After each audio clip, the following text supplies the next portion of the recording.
What if the Atlanta Falcons have been targeting the wrong player this entire time, and the real game changer has been hiding in plain sight?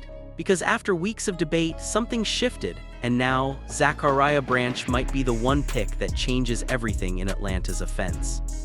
But this realization didn't come out of nowhere. What if the Atlanta Falcons have been zeroing in on a completely different draft target than everyone expected, but quietly pivoted behind the scenes? Because over the past few days, something changed, and it didn't come from a highlight reel or fan hype. It came from inside the league. When Ian Rappaport revealed that Zachariah Branch had not only multiple team meetings, but also a top 30 visit with Atlanta, it raised a serious question: why him? This isn't just routine pre-draft scouting. Teams don't bring in players like this unless there's real interest or a very specific plan. And when you connect that with the Falcons' presence at Georgia's Pro Day, it starts to look less like coincidence and more like intent. Because front offices don't waste time this close to the draft, they prioritize targets they believe can make an immediate impact. What's even more interesting is how quietly this has all unfolded. There hasn't been massive media hype, no constant headlines linking Branch to Atlanta. But sometimes, that's exactly how serious moves develop under the radar, away from the noise. And historically, those are the picks that end up shocking everyone on draft night. Now, could this just be due diligence? Sure, every team does their homework. But when you stack meetings, visits, and scouting presence together, it starts to paint a very different picture. One where Branch isn't just on the board, he might be climbing it fast. And if that's true, then this isn't just about interest. It's about fit, timing, and a potential shift in draft strategy that fans haven't fully caught on to yet. Because when insiders start dropping subtle clues like this, it usually means something bigger is already in motion. But interest alone doesn't explain why Atlanta might be all in on him. What if the Atlanta Falcons didn't just struggle last season, but were missing one very specific piece that quietly held the entire offense back? Because when you really break it down, this wasn't about talent, it was about fit. And that's where Zachariah Branch suddenly becomes impossible to ignore. Last season, Atlanta's offense had weapons. Bijan Robinson was doing everything, running the ball, catching passes, even lining up as a receiver just to keep the offense afloat. But that's the problem. When your running back has to fill your wide receiver gaps, something isn't built right.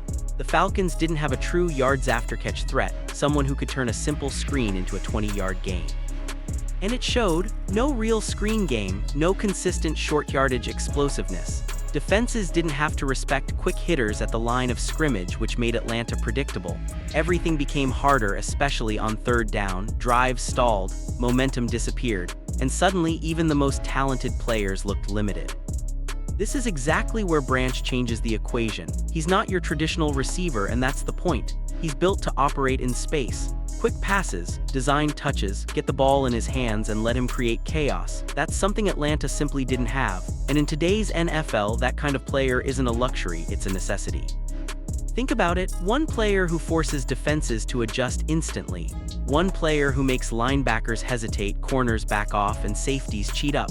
That ripple effect opens everything else: running lanes, deeper routes, even play-action opportunities.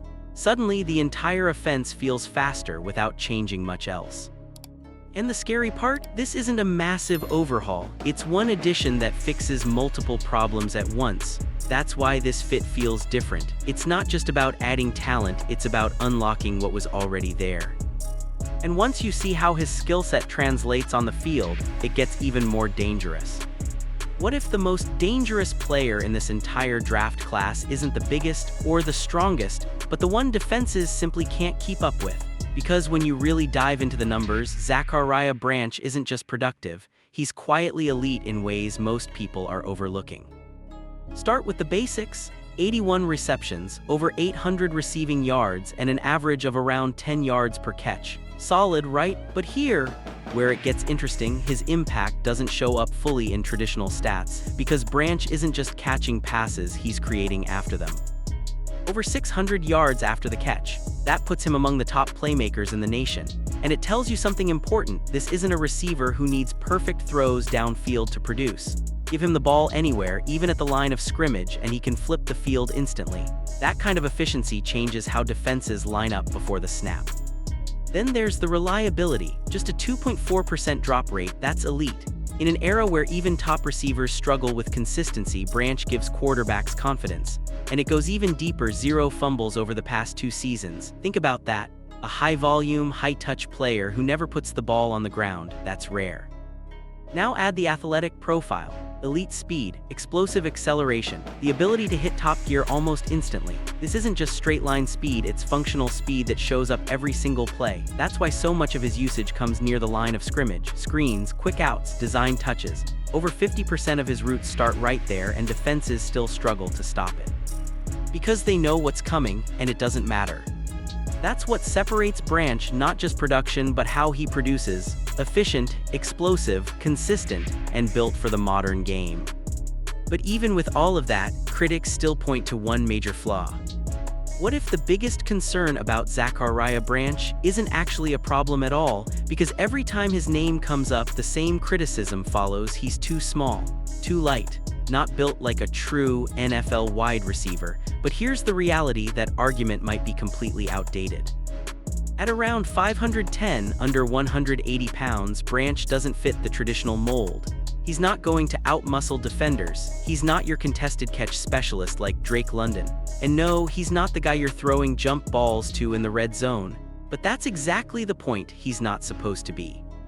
The NFL has evolved. It's no longer about having 5 identical receivers who all do the same thing. It's about roles, specialization, creating mismatches. And Branch's role is very clear: get him the ball in space and let him do the rest. You're not asking him to win 50-50 battles, you're asking him to avoid them entirely. And when you look around the league, this size concern starts to fall apart. Some of the most dangerous players in the game aren't the biggest, they're the fastest, the quickest, and the hardest to track. Defenses struggle far more with unpredictability than they do with size, and Branch brings exactly that. In fact, his smaller frame can actually be an advantage. Lower center of gravity, faster cuts, more agility in tight spaces. He's built to disappear between defenders and reappear 15 yards downfield. That's not something you can teach, it's natural. So instead of asking, can he fit the traditional role, the better question is, why would you force him into one? Because if you use him the right way, his so-called weakness becomes irrelevant. And that's where teams either get it right or completely miss the opportunity. But there's one comparison that makes this even more convincing. What if the easiest way to understand Zachariah Branch is by looking at a player who's already doing it at the NFL level? Because sometimes projections can feel uncertain until you find a near-identical blueprint. And that's where Marvin Mims Jr. completely changes the conversation. At first glance, the similarities are almost too obvious to ignore. Size, nearly identical. Play style, built around speed, quick separation, and explosive plays in space. Usage, heavy involvement near the line of scrimmage, screens, quick routes, and design touches to maximize yards after the catch. This isn't coincidence, it's a direct comparison. Now look at how Mims transitioned to the NFL. He didn't need to become a traditional wide receiver to make an impact. Instead, he leaned into what he already did best, and it worked. He became one of the league's most dangerous return specialists and a true gadget weapon. The kind of player defenses have to account for every single snap, even when he's not the primary target. That's the role Branch projects into, and arguably, he might bring even more upside. Because everything Mims does well, Branch shows flashes of doing just as effectively, if not faster. That instant acceleration, that ability to turn a simple play into something explosive, it's the same formula. And here, why this matters for Atlanta: because they don't currently have this type of player. There's no true motion weapon, no consistent screen game threat, no one who forces defenses to hesitate before the snap. Adding Branch wouldn't just add depth, it would introduce an entirely new dimension to the offense.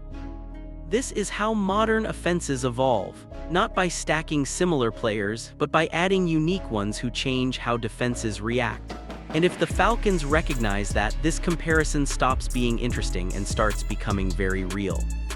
Because once you've seen this blueprint succeed at the NFL level, it's hard to ignore what comes next. But even this comparison doesn't fully capture just how rare his potential really is. What if Zachariah Branch isn't just another explosive prospect, but part of a group so rare it almost guarantees NFL impact? Because when you look at one specific achievement from his career, it completely changes how you view his ceiling and who he might become.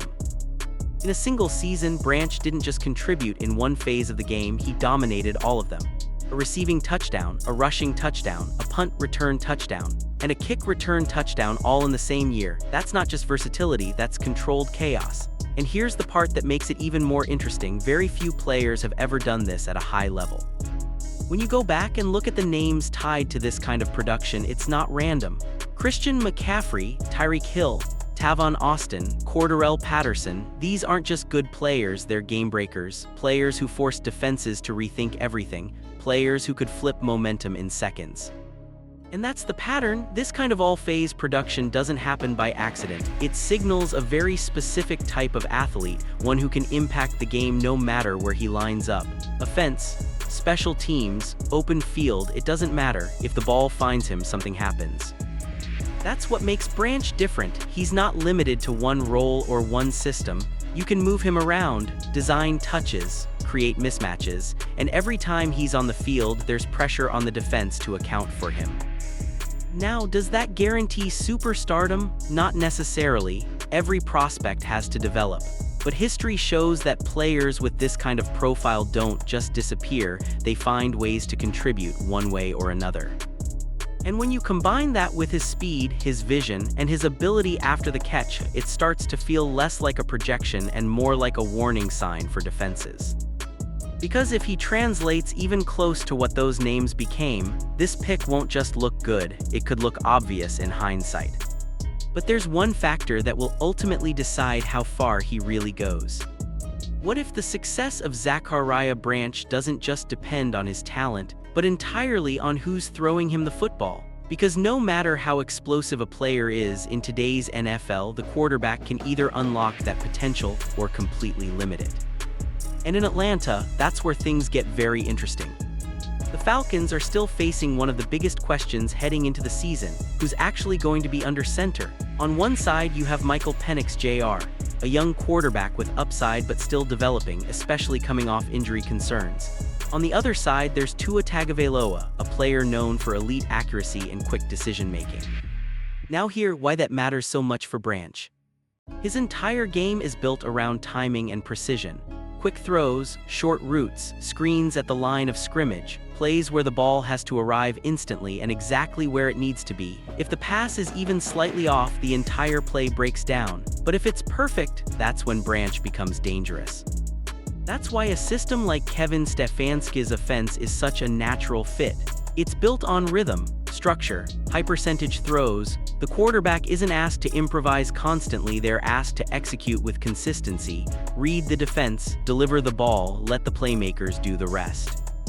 And that's exactly where someone like Tua has the edge. His accuracy isn't just good, it's historically efficient. He thrives in quick game situations where timing is everything.